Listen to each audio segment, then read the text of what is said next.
अस्सलाम वालेकुम। Welcome back to C S circuit. उम्मीद है कि आप सब खैरियत से होंगे। आज हम डिस्कस करेंगे computer science grade 12 unit number 5 application of computer science की एक्सरसाइज के लॉन्ग रिस्पॉन्स क्वेश्चन आंसर्स को। और अगर आपको ये वीडियो इन्फॉर्मेटिव लगे तो लाइक शेयर और सब्सक्राइब जरूर करिएगा। Okay, so let's start with question number 1, that is mention two applications of the IoT that are relevant to Pakistan. Explain why they are needed and how they can improve life. Okay, आज हम बात करते हैं जो है ना internet of things यानी IoT के उन एप्लीकेशंस की जो पाकिस्तान के लिए बहुत ज़्यादा रेलिवेंट और ज़रूरी हैं। IoT का सिंपल मतलब होता है कि नॉर्मल डिवाइसेस जैसे कि लाइट्स, कार्स या सेंसर्स जो हैं उनको ना इंटरनेट से कनेक्ट करना, वो इंटरनेट से कनेक्टेड होते हैं और खुद से डेटा एक्सचेंज करके स्मार्ट डिसीजंस लेते हैं। ठीक है, तो हम बात करते हैं स्मार्ट इरिगेशन सिस्टम में। ये जो है वो बहुत इम्पॉर्टेंट है पाकिस्तान के लिए। सबसे पहली एप्लीकेशन है स्मार्ट इरिगेशन सिस्टम। ये सिस्टम खास तौर पर पाकिस्तान के फार्मर्स के लिए ना हम कह सकते हैं कि एक गेम चेंजर है। वो किस तरह से, आपको पता है कि पाकिस्तान पानी का जो है ना बहुत सीरियस क्राइसिस से गुजर रहा है। अक्सर फार्मर ज़्यादा पानी दे देते हैं क्योंकि उनके पास कोई जो है ना साइंटिफिक तरीका नहीं होता। स्मार्ट इरिगेशन क्या करती है, ज़मीन में सेंसर्स लगे होते हैं जो सॉइल जो है ना मॉइस्चर को चेक करते हैं। जब सिस्टम को लगता है कि ज़मीन को पानी की ज़रूरत है तो वो तभी इरिगेशन ऑन करते हैं। अब इसका बेनिफिट क्या होता है, इसका बेनिफिट ये होता है कि पानी की बहुत बड़ी बचत हो जाती है। बिजली और डीजल ट्यूबवेल फ्यूल कम लगता है। क्रॉप प्रोडक्शन इम्प्रूव होती है और फार्मर्स का खर्चा कम होता है। ठीक है, अगर हम बात करें सिंध और साउथ पंजाब के किसान अगर ये सिस्टम लगा लें तो ओवर इरिगेशन का मसला ख़त्म हो जाता है। ठीक है, फिर हम बात करते हैं स्मार्ट ट्रैफिक मैनेजमेंट की। दूसरी एप्लीकेशन है ये। अगर हम बात करें लाहौर, कराची, इस्लामाबाद जैसे शहरों के लिए बहुत ज़रूरी है। आपने देखा होगा कि आम ट्रैफिक सिग्नल्स फिक्स टाइमिंग पर चल रहे होते हैं, चाहे रोड एम्प्टी हो या फुल। टाइमर जो है ना बराबर चलता रहता है। अब स्मार्ट IoT सिस्टम्स क्या करता है, रोड्स पर जो सेंसर्स या कैमरास लगे होते हैं ना, जो रियल टाइम ट्रैफिक फ्लो को डिटेक्ट करते हैं। सिस्टम खुद डिसाइड करता है कि सिग्नल जो है वो किस डायरेक्शन का ज़्यादा देर जो है ना ओपन होना चाहिए।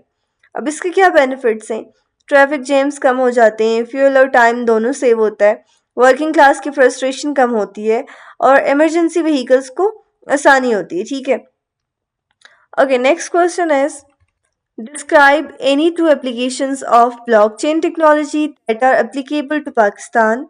Explain why they are needed and what improvements they can bring. Okay, यहाँ पे जो है ना हम बात करते हैं ब्लॉकचेन की। ब्लॉकचेन को समझना जो है ना मुश्किल समझा जाता है कि वो बहुत ही जो है ना रॉकेट साइंस है, लेकिन सिंपल लफ्ज़ों में ये एक डिजिटल रजिस्टर होता है जो डेटा को ब्लॉक के फॉर्म में स्टोर करता है और हर ब्लॉक अपने पहले ब्लॉक से लिंक्ड होता है, इसलिए इसको टेम्पर प्रूफ कहा जाता है। सही है, अब अगर हम बात करें लैंड रिकॉर्ड मैनेजमेंट की तो पाकिस्तान में सबसे ज़्यादा लैंड डिस्प्यूट्स होती हैं।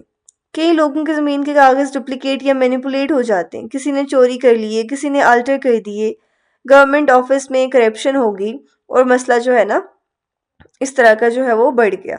अब ब्लॉकचेन इम्पॉसिबल बनाता है कि कोई रिकॉर्ड को चेंज करे।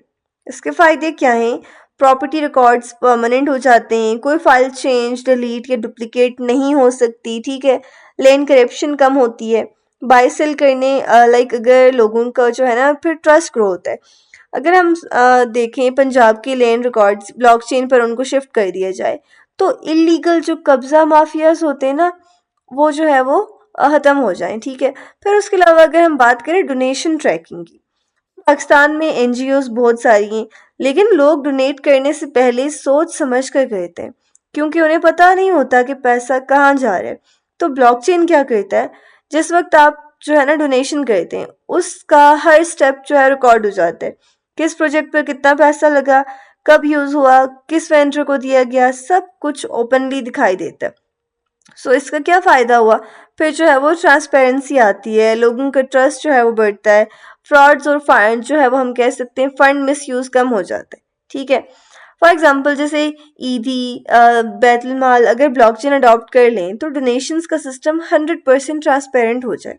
Alright, next question is develop a simple neural network model that can predict the price of a smartphone based on 5 specifications.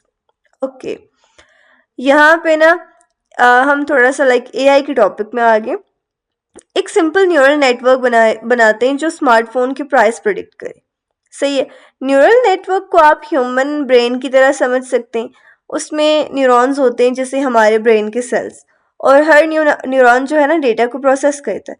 हमारे स्मार्टफोन की प्राइस मॉडल में अगर हम बात करें उसके इनपुट फीचर्स कितने हो सकते हैं? 5। प्रोसेसर की speed, RAM, camera megapixels, battery capacity and storage size. सही हो गया। अब ये 5 चीज़ें मॉडल का लाइक इनपुट लेयर में जाती हैं। फिर डेटा हिडन लेयर से गुजरता है जहां न्यूरॉन्स पैटर्न समझते हैं। फॉर एग्जांपल ज़्यादा रैम ज़्यादा price, better camera high price, fast processor जो है ना फ्लैगशिप फ़ोन। ट्रेनिंग के दौरान मॉडल अपने वेट्स और बायसेस एडजस्ट करता है ताकि एरर कम हो जाए। आखिर में आउटपुट लेयर एक नंबर देता है जिसको एस्टिमेटेड प्राइस कहते हैं। ठीक है। अगर मॉडल को ज़्यादा रियल मार्केट डेटा दिया जाए तो एक्यूरेसी जो है वो इम्प्रूव हो सकती है। जितना उसके पास कम डेटा होगा उतनी उसके पास एक्यूरेसी भी कम होगी।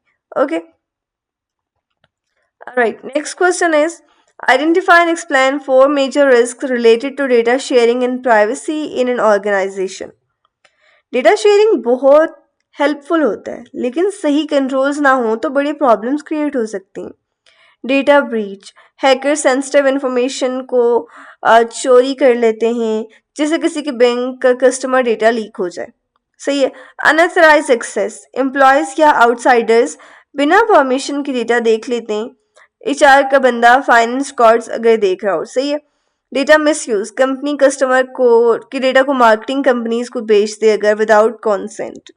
सो ये भी एक जो है वो हम कह सकते हैं कि लाइक उस बंदे के लिए, उस यूजर के लिए ये बहुत ही जो है वो नुकसानदेह साबित हो सकती है। ठीक है। ट्रस्ट लॉस, एक दफ़ा डेटा लीक हो जाए ना तो कस्टमर्स फिर कभी भी ट्रस्ट नहीं करते। इसके अलावा आइडेंटिटी थेफ्ट, फाइनेंशियल फ्रॉड की अगर हम बात कर लें, लॉ सूट और प्राइवेसी लॉ वायलेशंस भी होते हैं।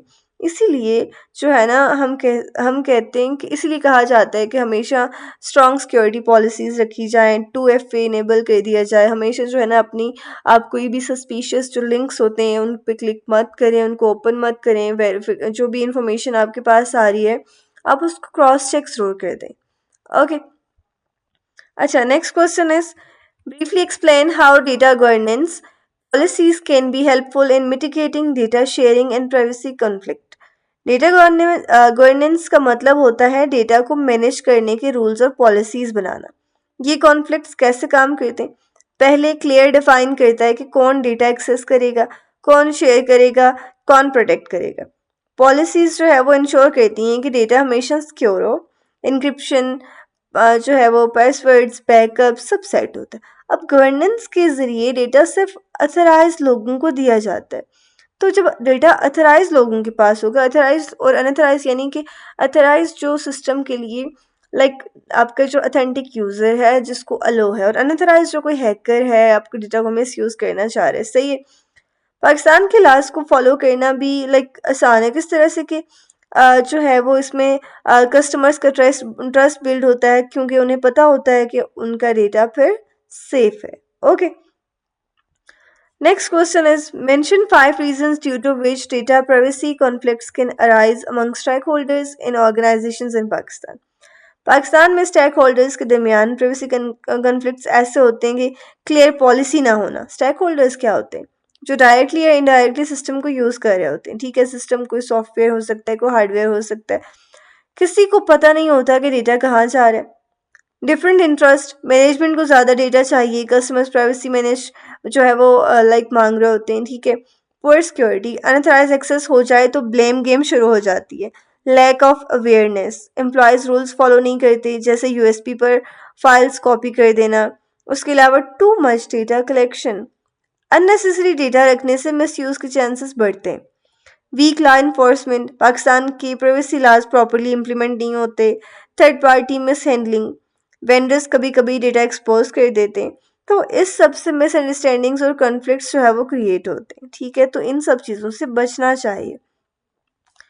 Alright, now, last question is, which principles should be adopted for data sharing and protection of privacy in Pakistan?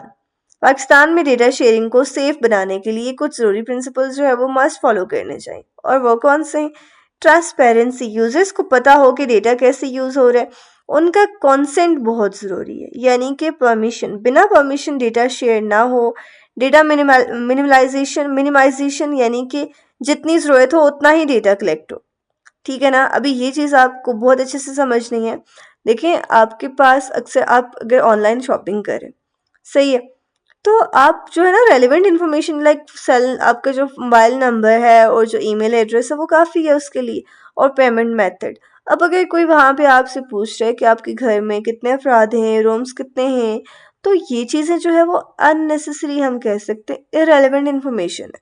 सो इन चीज़ों से आपने बचना है, ठीक है। सिक्योरिटी, इंक्रिप्शंस, पासवर्ड्स, फायरवॉल्स, ठीक है। उसके अलावा अकाउंटेबिलिटी, ऑर्गेनाइजेशन जिम्मेदार हो अगर कोई ब्रीच हो तो, ठीक है। एक्यूरेसी होनी चाहिए, डेटा अपडेटेड और करेक्ट हो। उसके अलावा डेटा सिर्फ उसी काम के लिए यूज़ हो जिसके लिए कलेक्ट किया गया, यानी कि पर्पस लिमिटेशन, सही है। और इसके अलावा पर्सनल डेटा सिर्फ अथराइज लोग देख सकते हैं, तो इससे क्या होता है? कॉन्फिडेंशियलिटी। इन प्रिंसिपल से प्राइवेसी सिक्योर होती है और मिसयूज के चांसेस भी कम हो जाते हैं, सही है ना। तो ये थे हमारे यूनिट नंबर 5 के एक्सरसाइज के लॉन्ग रिस्पॉन्स क्वेश्चन आंसर्स। अगर आपको ये वीडियो इन्फॉर्मेटिव लगी हो तो लाइक, शेयर और सब्सक्राइब जरूर करिएगा। कोई भी आपके सजेशंस हैं, कोई भी आपकी क्वेरीज हैं, आप कमेंट्स में पूछ सकते हैं। सो मिलते हैं हम नेक्स्ट वीडियो में। अपना ख्याल रखिएगा। अल्लाह हाफिज़।